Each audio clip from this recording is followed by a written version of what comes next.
নমস্কাৰ 17 এপ্ৰিলৰ দিনা ঘোষণা কৰা হ'ব পাৰে এছএছৰ ৰিজাল্টসমূহ যিহেতু মুখ্যমন্ত্ৰী ডাঙৰীয়াই কৈছিল যে 20 এপ্ৰিলৰ আগতে আপোনালোকৰ ৰিজাল্টসমূহ দিয়া হ'ব 20 এপ্ৰিল যেটো সোমবাৰ 19 এপ্ৰিল দেওবাৰ গতিকে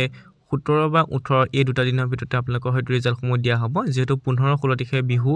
গতিকে বিহুত ৰিজাল্টসমূহ নিদিয়ে গতিকে 17 তাৰিখে হয়তো 90% চিউৰিটি আছে যে 90% চিউৰ আছে যে 17 তাৰিখে আপোনালোকৰ যি ৰিজাল্ট আছে সেই ৰিজাল্টসমূহ 17 তাৰিখৰ দিনাই দিয়া হ'ব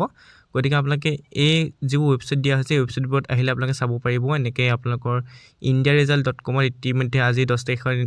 দিনা তেওঁলোকে দিয়ে দিলে যে আপোনালোকে এতিয়া ৰেজিষ্ট্ৰেচন কৰি ৰাখিব পাৰিব অৰ্থাৎ ৰিজাল্ট আপোনালোকক অতি শীঘ্ৰে আহি আছে 17 বা 18 এপ্ৰিলৰ দিনা ৰাতিপুৱা 9টা বজাত আপোনালোকে ৰিজাল্টসমূহ পাই যাব গতিকে 17 বা 18 এপ্ৰিলৰ দিনা আপোনালোকৰ ৰিজাল্টসমূহ দিয়া চান্স খুবেই বেছি মোৰ মতে 17 তাৰিখে আপোনালোকৰ ৰিজাল্টসমূহ দিবই সেইটো 100% চিয়ৰ যেহেতু 20 এপ্ৰিলৰ আগত দিয়া কথা আছিলে গতিকে আপোনালোকে 20 এপ্ৰিলৰ আগতে ৰিজাল্টসমূহ পাই যাব iresult.net বা ৰিজাল্ট শিক্ষা বা ইণ্ডিয়া ৰিজাল্ট এইবিলাক ৱেবছাইটত আপোনালোকে ৰিজাল্টসমূহ চাব পাৰিব এনেকৈ কৈ থৈছে যে এপ্ৰিলতে আপোনালোকক দিয়া হ'ব 20 এপ্ৰিলৰ আগতে আপোনালোকৰ ৰিজাল্টসমূহ দিয়া হ'ব বুলি উল্লেখ কৰা আছে গতিকে মোৰ মতে আপোনালোকক 17 এপ্ৰিলৰ দিনা ৰাতিপুৱা 9টা বজাতে হয়তো আপোনালোকৰ ৰিজাল্টসমূহ দিয়া হ'ব